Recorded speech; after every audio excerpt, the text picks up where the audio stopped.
পুনৰ ডিমৌ পঞ্চায়ত গঠন অনিৰ্দিষ্টকাললৈ স্থগিত। জোনাই সমষ্টিৰ নৱগঠিত চিমেণ্ট চি টঙানী ব্লকৰ ডিমৌ পঞ্চায়তৰ নিৰ্বাচিত ৱাৰ্ড সদস্যসকল পঞ্চায়তখন গঠনৰ বাবে বৃহস্পতিবাৰে জোনাই সমজিলাৰ কাৰ্যালয়ত আমন্ত্ৰণ কৰা হৈছিল। সেইমতে 6জনকৈ ৱাৰ্ড সদস্য উপস্থিত হৈছিল যদিও আন 4জন উপস্থিত নথকাৰ বাবে গাঁও পঞ্চায়তখন গঠন কৰিবলৈ নোৱাৰিব বুলি কয় জিলা প্ৰশাসনে। অনিৰ্দিষ্টকাললৈ স্থগিত ৰখা বুলি ৱাৰ্ড সদস্যসকলে জানিবলৈ দিছে। উল্লেখ্য 4 জুলাইত ডিমৌ পঞ্চায়ত গঠনৰ সময়ত এক অপ্ৰীতিকৰ ঘটনা সংঘটিত হোৱাত অনিৰ্দিষ্টকাললৈ পঞ্চায়ত গঠন শপত গ্ৰহণ অনুষ্ঠান প্ৰশাসনে স্থগিত ৰাখিছে। যদি বৃহস্পতিবাৰে পুনৰ কটকটীয়া নিৰাপত্তা ব্যৱস্থাৰ মাজেৰে প্ৰশাসনে জোনাই সমজিলাৰ কাৰ্যালয়ত ডিমৌ পঞ্চায়ত গঠনৰ বাবে ৱাৰ্ড সদস্যসকললৈ সভা আহ্বান কৰিছিল যদিও পৰ্যাপ্ত সদস্য উপস্থিত নথকাৰ বাবে পঞ্চায়ত গঠনৰ প্ৰক্ৰিয়া অনিৰ্দিষ্টকাললৈ স্থগিত ৰখা বুলি আজি উপস্থিত ৱাৰ্ড সদস্যসকলে জানিবলৈ দিছে। লগতে ডিমৌ গাঁও পঞ্চায়ত গঠনত বিলম্ব হোৱা কাৰ্যক শীঘ্ৰেই সমাধান কৰিবলৈ মুখ্যমন্ত্ৰীক হস্তক্ষেপ কামনা কৰিছে।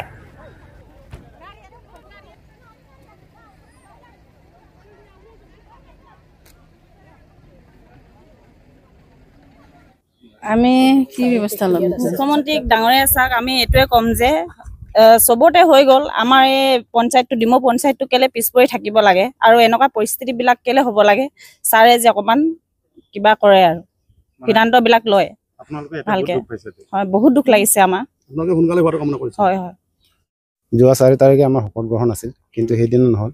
আজি আইনমতে শপত গ্ৰহণৰ দিন দিয়া আছিল, কিন্তু আজি কোৱাৰেণ্টাইন নোহোৱাৰ কাৰণে আজিৰ শপত গ্ৰহণ অনুষ্ঠান স্থগিত ৰখা হৈছে। আপোনাৰ নামটো কি? বিপুল টাই। মানে কি আজি স্থগিত আজিও নহ'ল? আজিও হোৱা নাই। কি কৈছে তাত ভিতৰত? ছাৰে কৈছে যে কোৱাৰেণ্টাইন লাগে, কোৱাৰেণ্টাইন নোহোৱাৰ কাৰণে আজি। মানে আপোনালোকে 6জন উপস্থিত আছে? হয়, 6জন উপস্থিত আছিল। 7জন নহ'লে নহয় বুলি কৈছে। আজিও নহ'ল ছাৰ। কি কাৰণ নহ'ল বুলি কৈছে? আজি আমাৰ মেম্বাৰ 10জনী আছিলে, 10জনৰ ভিতৰত 4জন নাহিলে, সেইকাৰণে আজি কেঞ্চেল হৈ গৈছে। কেইজন লাগিব বুলি কৈছে? গোটেই 10জনে লাগিব কৈছে। কিন্তু ওপৰত এইটো কোৱা মতে 6জনে থাকে সিয়ে প্ৰেচিডেণ্ট হ'ব বুলি ক'লে, কিন্তু আজি এইটো ক্ষেত্ৰত কেলে এনেকুৱা হ'ল আমি ধৰিব পৰা নাই। 6জন যাৰ লগত থাকিব সিয়ে মেম্বাৰ প্ৰেচিডেণ্ট হ'ব কৈছিলে, আমাক তেনেকৈ কোৱা আছিলে, কিন্তু আজি এইটো পৰিস্থিতি কেলে হৈছে আমি বুজি পোৱা নাই। আৰু 4জনটো সিহঁতে ইমান MLA বা কিবা নহয়তো, সিহঁতে চবেই আহিব লাগে। আমাক যেনেকৈ মেছেজ পাইছোঁ আমি চবেই আহিছোঁ, সিহঁতেও আহিব লাগে। 4জনটো কেলে আজি লুকাই থাকিব লাগে? চবেই আহি পিনি কিবা কৰিব লাগিছিলে। ছাৰ সেইটো অলপ মেছেজটো অকণমান যে অকণমান টানকৈ দিয়ে আৰু চবেই আহিব লাগে আৰু কাৰণত হৈছে আমিতো হেৰি ক'ব নোৱাৰোঁ আৰু যিহেতু সিহঁতে 4জন আহিব লাগিছিলে, আজি নাহিলে আৰু এতিয়া সিহঁতে কিয় অহা নাই এইটোতো আমিতো ভালকৈ ক'ব নোৱাৰোঁ। আমি 6জনে উপস্থিত আছিলোঁ।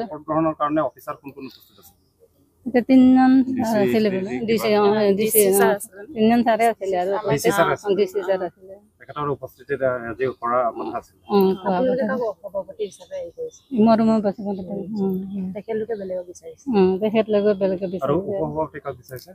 বিপুল টাইক নহ'ল আজি শপত অনিৰ্দিষ্টকাললৈ বুলি কৈছে। আমি কৈছোঁ দিব লাগে সোনকালে বুলি কৈছোঁ, হ'লেও ছাৰে কৈছে আৰু অনিৰ্দিষ্টকাললৈকে মিলাব লাগিব, আমি নহ'ব।